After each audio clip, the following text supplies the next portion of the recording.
22 anos cortando cabelo nessa cidade e eu achava que já tinha visto de tudo.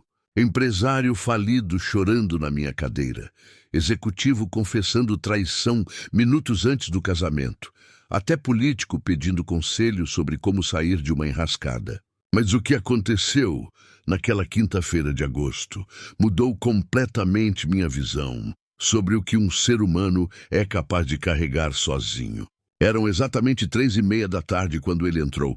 Lembro porque estava terminando o corte do filho do dono da concessionária e olhei para o relógio pensando em adiantar meu intervalo. A porta abriu devagar, como se a pessoa do outro lado estivesse medindo se realmente queria entrar. Então ele apareceu, terno azul marinho impecável, sapatos italianos que eu reconheci de longe, aquele relógio suíço no pulso que custava mais que meu carro. Cabelo grisalho bem cortado, barba feita há no máximo 3 dias. Um homem de presença, sabe? Daqueles que quando entra num lugar, as pessoas naturalmente olham. Ele tinha uns 50 e poucos anos, talvez 55, 56, mas foi o olhar que me chamou a atenção. Olhos fundos, com aquelas olheiras roxas de quem não dorme direito há semanas. As mãos tremiam segurando o celular.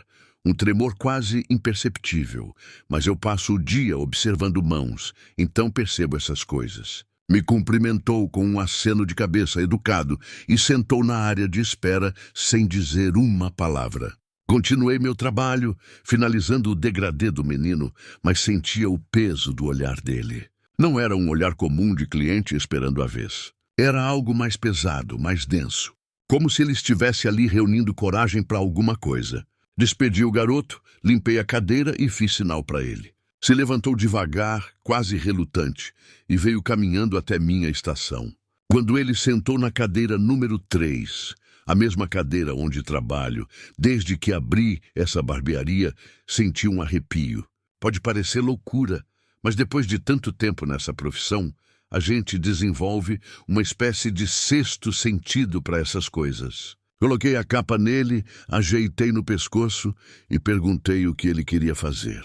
Ele olhou para o próprio reflexo no espelho por uns bons 10 segundos antes de responder. Só o básico, disse. Aparar, alinhar, nada muito elaborado.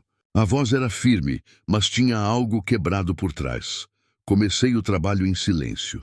Às vezes o cliente quer conversa, às vezes quer paz. Eu sempre espero eles darem o tom. Estava na metade do corte quando ele começou.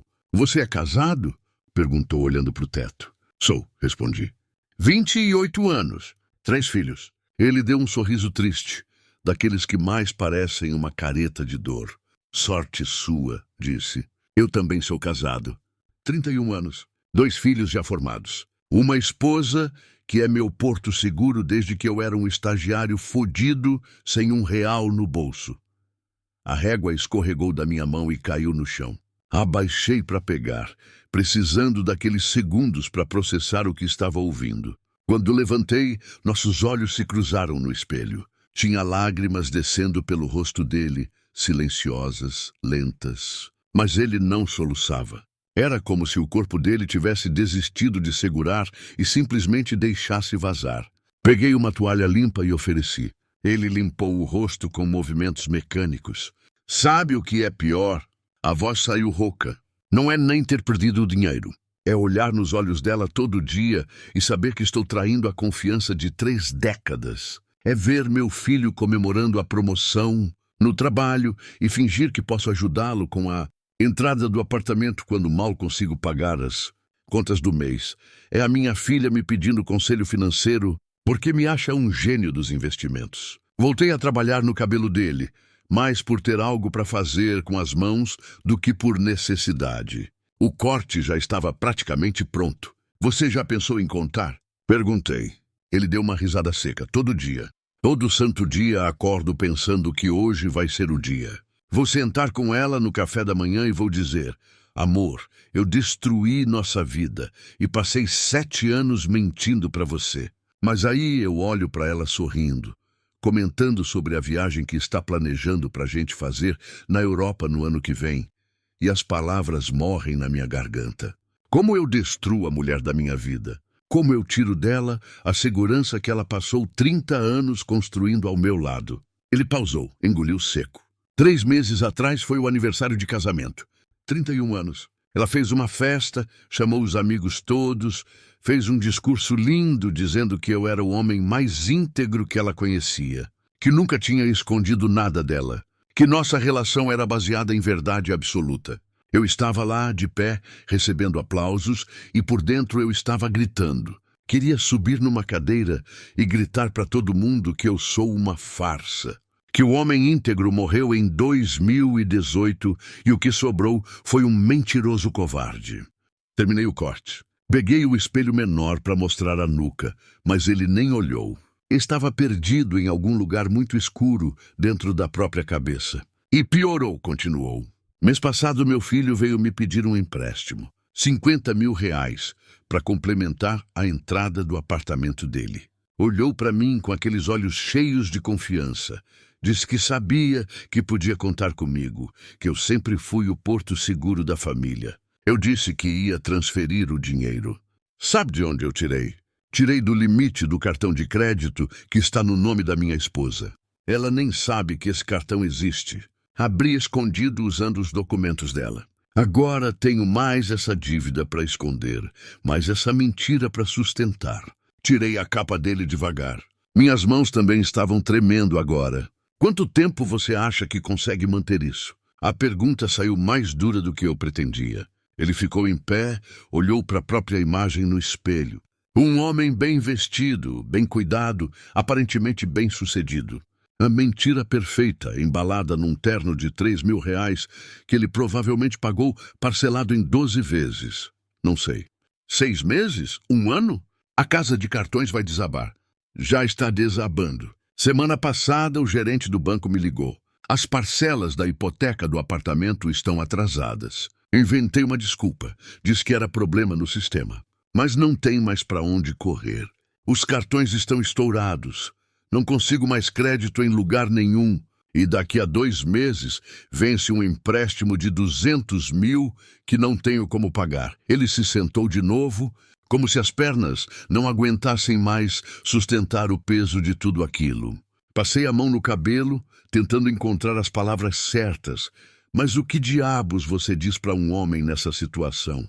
Fiquei ali parado, a escova ainda na mão, olhando para ele pelo espelho. E sua saúde?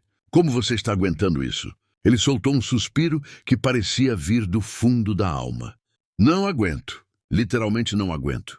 Durmo 2, 3 horas por noite. Acordo no meio da madrugada, com o coração disparado, suando frio, pensando que a polícia vai bater na porta porque descobriram as fraudes dos cartões. Porque é isso que eu virei, né? Um fraudador, um criminoso de colarinho branco, tomando remédio escondido. Perguntei. Ele confirmou com a cabeça. Ansiolíticos que compro com receita falsa numa farmácia do centro. Não posso ir no médico da família porque ele conhece minha esposa. Eles vão conversar. Então eu invento sintomas genéricos. Pego receita de clínico geral que nunca vi na vida e tomo remédio que mal sei se é seguro misturar. Tenho uma caixa escondida no escritório falso. Tomo 4, 5 por dia só para conseguir fingir normalidade. A voz dele estava ficando mais rápida, mais desesperada.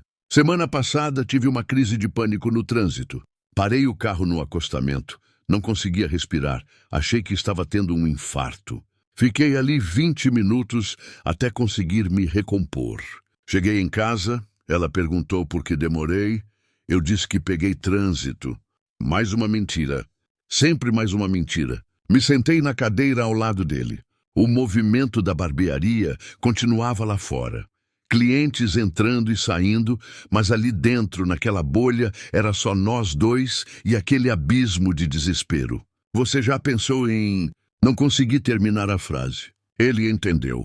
Em me matar todo dia. Passei os últimos 6 meses planejando. Pensei em fazer parecer acidente de carro. Assim o seguro de vida paga e resolve parte dos problemas. 2,5 milhões.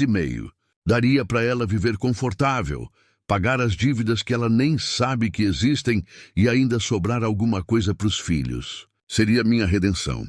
Meu estômago embrulhou. Porra, cara! Mas sabe por que não faço? Ele me cortou, porque eu sou covarde até para isso.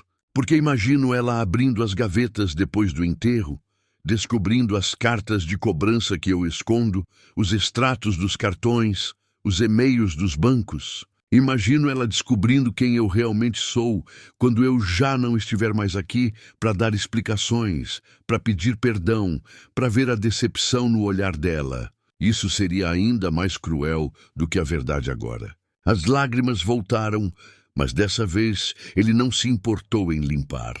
Deixou escorrer. Ontem foi o aniversário da minha filha. 28 anos. Ela pediu que a gente fosse jantar naquele restaurante japonês caro. Sabe qual? Fomos os 4, ela, o namorado, eu e minha esposa. A conta deu R$ 1.400. Eu passei o cartão rezando para passar. E passou. Sabe por quê? Porque 2 dias antes eu tinha feito um empréstimo com a agiota. Isso mesmo que você ouviu. Eu, um empresário respeitado, fui numa boca de fumo emprestar dinheiro com um cara que cobra 20% de juros ao mês. Peguei 10 mil emprestado. Já devo 14. Mês que vem vou dever 20. E não tenho como pagar. Levantei, fui até o bebedouro, peguei um copo d'água para ele. Ele bebeu tudo de uma vez, a mão tremendo tanto que derramou um pouco. Você sabe o que acontece com gente que deve para a agiota, né? Continuou. Vi os vídeos, sei das histórias. Já recebi 2 ligações de ameaça. Disseram que se eu não pagar até o fim do mês, vão procurar minha família. Vão procurar ela. Meus filhos. Agora não é mais só questão de vergonha ou orgulho. É questão de segurança física. Eu coloquei minha família em risco real. Ele se levantou bruscamente, começou a andar de um lado para o outro no pequeno espaço da barbearia. As pessoas olhavam curiosas, mas ele não se importava mais. E o pior de tudo, sabe o que é? Ela está feliz. Genuinamente feliz. Comentou comigo ontem de manhã que esse é o melhor momento da vida dela. Os filhos estão bem, estamos com saúde, com dinheiro, podemos finalmente aproveitar. Falou que me ama mais hoje do que há 30 anos. Que tem orgulho do homem que eu me tornei. Ele parou na minha frente, me encarou. Os olhos vermelhos, o rosto inchado. Eu destruí a vida da mulher mais incrível que já conheci. E ela não faz ideia. Absolutamente nenhuma ideia. Coloquei a mão no ombro dele. E agora? O que você vai fazer? Ele olhou para o relógio. Era quase 5 da tarde. Não sei mais de nada. Só sei que não aguento mais. Não durmo, não como direito. Perdi 12 quilos nos últimos 3 meses. Meu filho me perguntou se eu estava doente. Disse que estava de dieta. Mentira número 347. Eu conto. Conto cada mentira que saiu da minha boca nesses 7 anos. Estou em mais de 3.000. Ele enfiou a mão no bolso, tirou a carteira. Quanto é o corte? Esquece, falei. Hoje é por minha conta. Ele insistiu, tirou uma nota de 100. Pegue, por favor. Preciso manter algum resquício de dignidade. Peguei o dinheiro, mas para não discutir do que por qualquer outra coisa. Ele já estava indo em direção à porta quando se virou. Sabe por que eu vim aqui hoje? Nunca tinha vindo nessa barbearia na vida. Por quê? Porque eu precisava contar para alguém. Precisava que pelo menos uma pessoa nesse mundo soubesse a verdade antes de... Ele não completou. Não precisava. Antes de quê? Gritei quase, segurando ele pelo braço. Antes de quê? Ele olhou para minha mão no braço dele, depois para o meu rosto. Havia uma calma estranha nos olhos dele agora. Uma resignação que me apavorou mais do que todo o desespero anterior. Eu tenho um plano, disse baixinho. Amanhã de manhã vou sair de casa como sempre faço. Vou dizer que tenho reunião importante. Só que dessa vez vou para o interior, numa estrada que conheço, num trecho sem câmeras. Vou acelerar o carro a 180 por hora e vou jogar numa árvore. Sem freada, sem hesitação. Vai parecer que cochilei no volante. O seguro paga, as dívidas acabam e ela nunca vai saber a verdade. Vai lembrar de mim como um marido perfeito que morreu num acidente trágico. Meu sangue gelou. Cara, você não pode. Posso, sim. Passei as últimas semanas planejando cada detalhe. Até escrevi uma carta, mas vou queimar. Não pode sobrar nada que levante suspeita. Ela vai sofrer minha morte, vai chorar, vai sentir minha falta. Mas vai superar. E vai viver bem com o dinheiro do seguro. É a única solução que resta. É a única forma de consertar a merda que eu fiz. A barbearia tinha esvaziado. Era só eu e ele agora. Meu funcionário tinha ido embora. As luzes da rua já começavam a acender. Senta aqui, pedi, apontando para a cadeira. Ele hesitou, mas sentou. Fiquei na frente dele, bloqueando a saída. Você realmente acha que sua esposa prefere um seguro de vida a ter você vivo? Que seus filhos preferem dinheiro a ter o pai presente? Mesmo depois de saber de tudo? Você não entende. Ele balançou a cabeça. Se eu contar agora, vou destruir completamente a imagem que ela tem de mim. Vou morrer do mesmo jeito, mas de vergonha. Ela vai me odiar. Os filhos vão me odiar. Todo mundo que me conhece vai saber que passei 7 anos mentindo, roubando, me afundando. Eu viro o fracasso, o exemplo do que não ser. Prefiro morrer sendo lembrado como o homem que eles acham que eu sou. E você acha que é? Perguntei, duro. Ele me olhou confuso. O quê? Você acha que é esse homem que eles pensam? Porque da onde eu tô vendo, você é um cara que cometeu um erro financeiro grave, entrou em pânico e tomou decisões cada vez piores tentando esconder. Você não é um monstro. Você é um ser humano apavorado, que não soube pedir ajuda. Mas, cara, suicídio não é coragem, é desistência. É deixar sua família se culpar pro resto da vida, achando que poderia ter feito algo. Ele cobriu o rosto com as mãos. Você não sabe do que tá falando. Sei sim, meu pai fez isso. Me olhou assustado. Eu tinha 15 anos. Meu pai tinha uma dívida que para a época era impagável. R$ 100.000 em 1998. Ele não contou para ninguém. Um dia saiu de casa, dissemos tchau normal, e ele foi pro viaduto da Marginal. Pulou.